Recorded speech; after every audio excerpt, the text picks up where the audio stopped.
rozhodol som sa, že vám zdokumentujem proces k tomu, ako si naplánovať event, ako ho spromovať, ako k nemu spraviť marketing a ako to celé ukočírovať, aby to dobre dopadlo, aby to malo nejaký efekt, aby z toho bol nejaký výsledok.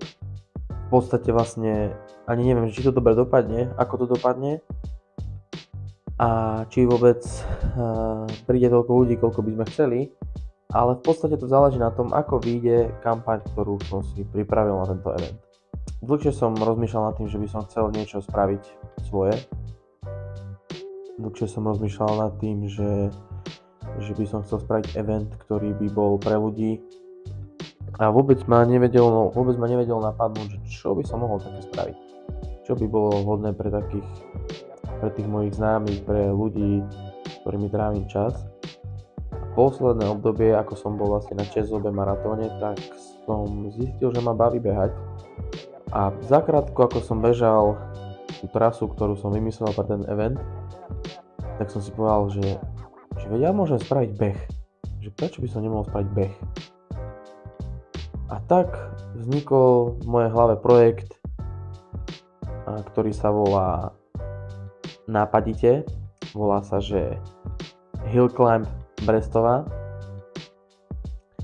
Inšpirovaný vlastne pretekami do vrchu aut. A toto by bol Hill Climb, ktorý by sa bežal. Tak by sa to aj volalo celé, Hill Climb Brestová. No a vlastne je to v Brestovej, alebo na Brestovej, čo je na strednom Slovensku. Je tam prevýšenie 600 metrov ku koncu, čiže taká nádherná skúška pre bežcov v rámci vytrvalosti a v rámci behu do kopca. No tak som si v ten moment zaumienil, že ty kokos, že idem spraviť ten event, že idem spraviť beh. Najprv prvá vec, čo som si stanovil, a už prejdeme k tomu, že teda v hlave mi išli príbehy, všetko jedno s druhým, že čo, ako by to mohlo byť, ako ho zavolám, ale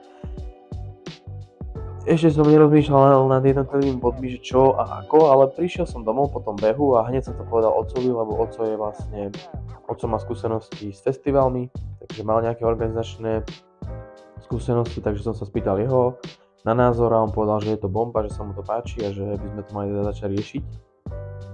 Tak som si potom sadol a začal som si spisovať, že teda dátum.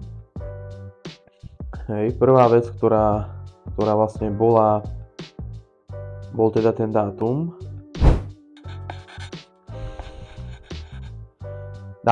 Hej, to bola vlastne prvá vec, ktorú sme si museli určiť. A určili sme si dátum na SMP, čiže 29. august.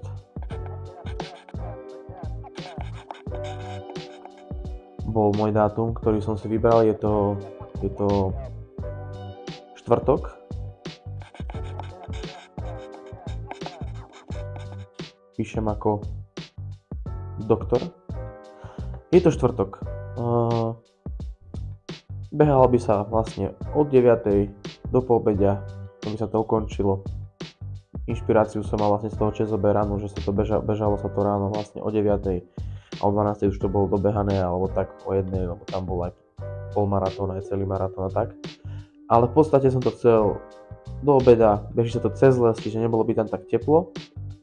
Takže mal som dátum, hej, dátum bol stanovený, bomba. Ďalšou vecou bolo vlastne to miesto a vlastne tú Brestovú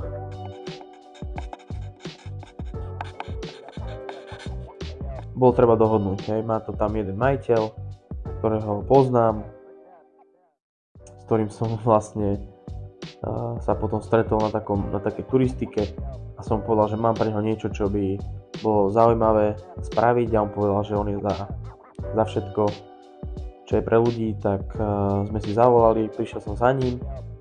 Vlastne to som riešil teraz minulý týždeň, čiže Brestovu, to miesto, kde to všetko bude vlastne končiť, tak som potreboval si prvé dohodnúť, že či vôbec bude ochotný to riešiť. To sme dohodli, povedal, že teda teda je mi nápomocný a tam vlastne sa riešila sa tam elektrika a voda.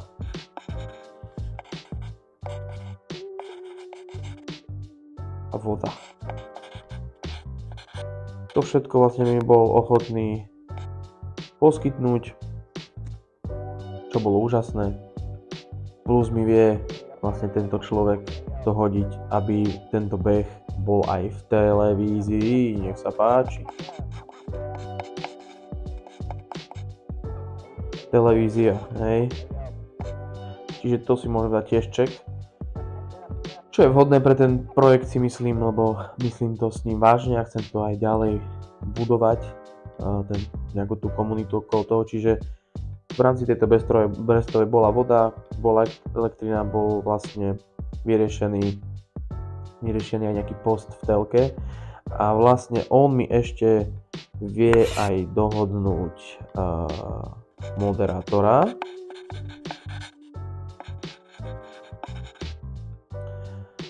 Tu je ešte otázne, hej, chceli by sme nejakého športového moderátora, čiže tam sa budeme rozhodovať a možno, že plus jedenkrát ešte, lebo vlastne budú dve stanovišťa, štartovať sa bude zo silnici dole, takže tam by mohol byť jeden moderátor a hore by mohol byť jeden moderátor. Čiže túto ešte bude otázka, že čo? V rámci tej Brestovej je vlastne to parkovisko, je tam taká rotunda, to je také miesto, kde je bar, čiže tam to bude tiež taká atmoška, takže aj to bude vlastne k tomu. Čiže vlastne tie základné veci by sme mali. Ďalšou vecou, ktorá bude, alebo ktorú som musel vyriešiť, bola tá časomiera.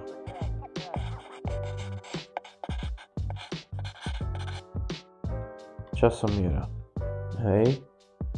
Tu momentálne konzultujem. Keďže som sa dozvedel, že teda z časomiery mi ten človek, ktorý to rieši, vie vlastne posunúť aj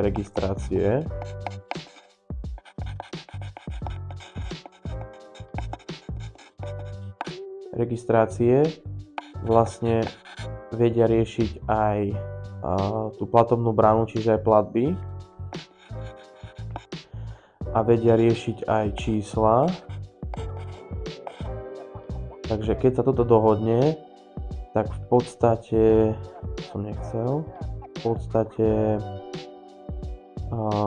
sa vyrieši veľa vecí naraz v rámci jedného človeka, čo by bolo úplne úžasné, čo by som ako šéf faktoriál, keby toto celé sa vyriešilo jedným týmto bodom, keďže oni toto všetko vedia vyriešiť. A keď budeme mať toto je otázka, tu teraz stojíme.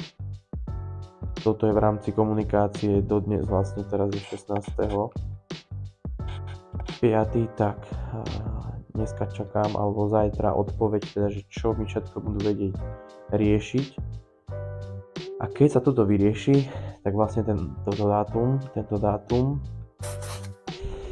prečo to mám také tenké? Tento dátum bude vlastne oficiálny, hej, keď sa toto potvrdí. Ak sa toto potvrdí, tak tento dátum je oficiálny a vlastne ďalej nadväznosť, keď si dáme, čo ešte bude sa riešiť, tu dole, ako to dám nižšie. Aha. Tak vlastne môžeme riešiť marketing.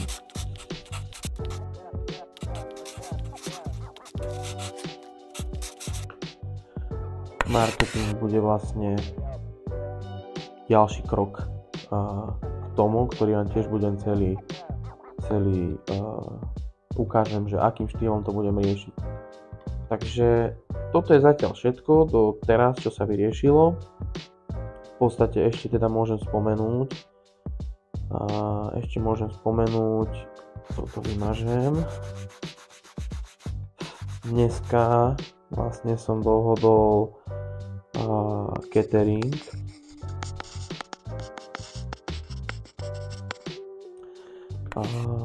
Dneska som dohodol catering vlastne s jedným človekom, lebo som si rozdielil tie divízie jednotlivé a že ja sa potrebujem sústrediť na tie organizačné veci, čiže chcem, aby jeden človek zabezpečoval jedlo, jeden človek zabezpečoval ďalšiu časť, a ja by som sa mohol sústrediť na tie aktivity, ktoré potrebujem, aby som sa sústredil. Takže catering budeme na starosti jedna firma, ktorá nám vlastne vyrieši všetko jedlo, ktoré tam bude. Môžete sa tešiť na špeciality, pretože je to chalan, ktorý má tu podnik vo Zvolene.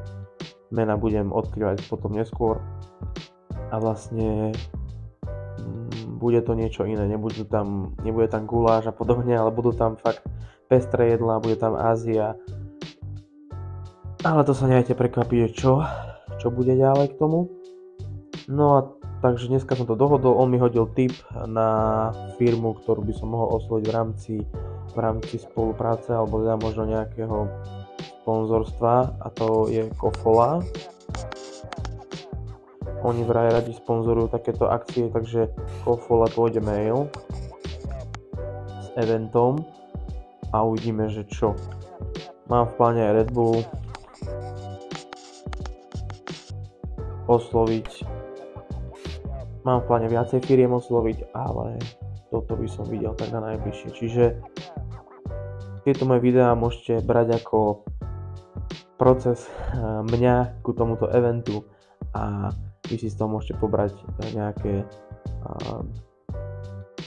info s tým, že kľudne mi napíšte do komentárov, čo by ste chceli vedieť, či už ako som sa možno napojil na ľudí, ktorí mi budú riešiť catering, ako komunikujem s tými ľuďmi, čo od nich žiadam, aké sú možno riešenia potom ďalej, ako posielam tie maily tým firmám, to vám môžem tiež ukázať, ak by ste mali záujem, a určite budem rád, ak mi hodíte follow alebo sledovanie, ak dáte tomuto videu palček, lajčiček a uvidíme sa pri ďalšom, kde vás budem vlastne informovať o novinkách.